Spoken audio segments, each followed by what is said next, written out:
Hai semua. Kalaulah saya boleh kembali ke masa dahulu, saya nak bagi tahu diri saya satu perkara penting. Burnout, mood dan gula darah semuanya berkait rapat. Bukan tiga isu yang terpisah. Dan ianya bukan salah saya. Bukan kerana saya tak cukup kuat. Saya harap ada seseorang yang beritahu kepada saya lebih awal tentang perkara ini. Dan hari ini saya nak beritahu anda supaya anda tak lalui perkara yang sama seperti saya lalui. Dulu hidup saya memang normal. Sebelum saya sakit, saya bekerja, saya senyum, saya lakukan semua benda seperti sedia kala. Tapi di belakang tabir, saya letih. Saya hilang keseronokan untuk hidup. Saya rasa tak fokus. Tidur saya berterabur. Saya craving makanan manis dan saya mula bergantung kepada kopi untuk survive. Saya ingat saya stres. Saya ingat biasalah, semua orang pun penat. Hakikatnya benda ni bukan sekadar stres. Itu adalah burnout yang perlahan-lahan memakan diri dan merosakkan badan saya. Dan saya tak sedar satu perkara penting. Burnout menolak gula darah untuk naik sedikit demi sedikit. Burnout bermaksud kortisol itu meningkat. Insulin akan terganggu. Bila kita burnout, otak kita paksi HPA sentiasa on. Ia keluarkan hormon stres kortisol.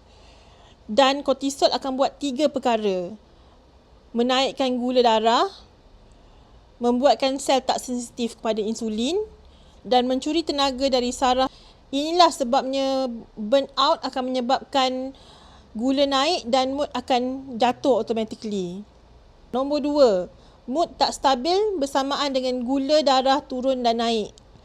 Hormon kita bergantung pada serotonin, dopamin. Hormon-hormon ini sangat bergantung kepada stabilnya gula dalam darah. Tidur yang cukup, stres yang terkawal. So, bila gula tu tak stabil, naik, turun, so mood kita akan ikut turun naik.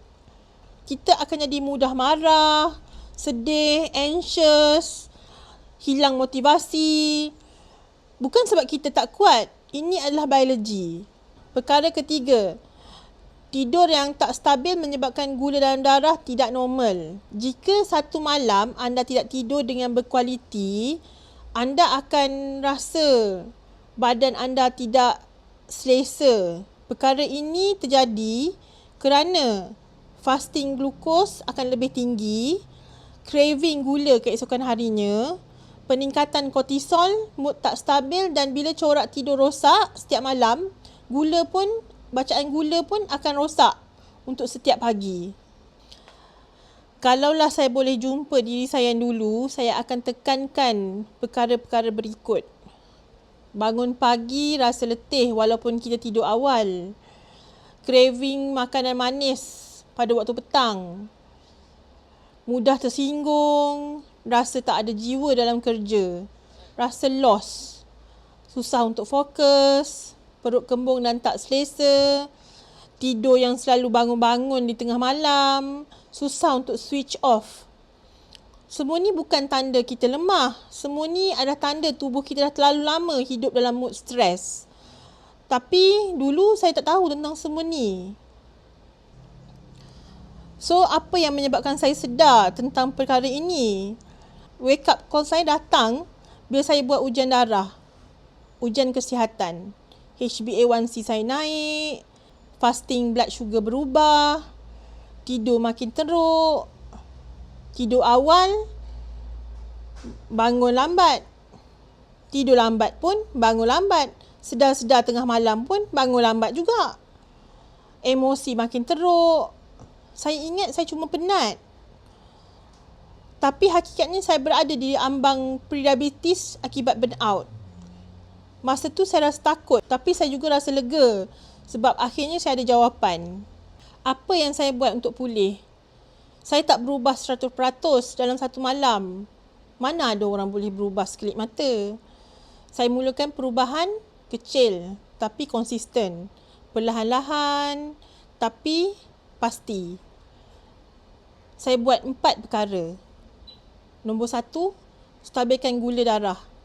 Saya mula makan sarapan berprotein, kurangkan gula cair, terutamanya air-air manis yang viral sekarang ni. Tambah serat dan sayur, cukupkan minum air, makan ikut waktu. Perkara kedua, ketenangan emosi. Deep breathing beberapa minit, 10 minit berjalan, journaling, berkata tidak kepada beban tambahan, grounding dengan cahaya pagi. Setiap pagi anda boleh buat dengan buka tingkap dan biarkan cahaya masuk ke dalam bilik atau ruang rumah anda. Perkara ketiga, tidur jadi prioriti. Pastikan tidur tetap pada waktunya, elakkan skrin 1 jam sebelum tidur, bilik gelap dan sejuk dan juga rutin tidur yang konsisten. Perkara nombor 4, self-compassion. Saya mula belajar memaafkan diri sendiri. Saya sedar bahawa saya sakit. Saya mula belajar berhenti bila letih. Saya mula belajar mendengar bahasa tubuh saya. Apa yang saya boleh katakan kepada anda adalah burnout bukan kelemahan. Mood yang tak stabil bukan kegagalan. Dan gula darah naik juga bukan kecuaian. Semua adalah saling berkait rapat. Secara biologi, hormon, saraf dan kehidupan.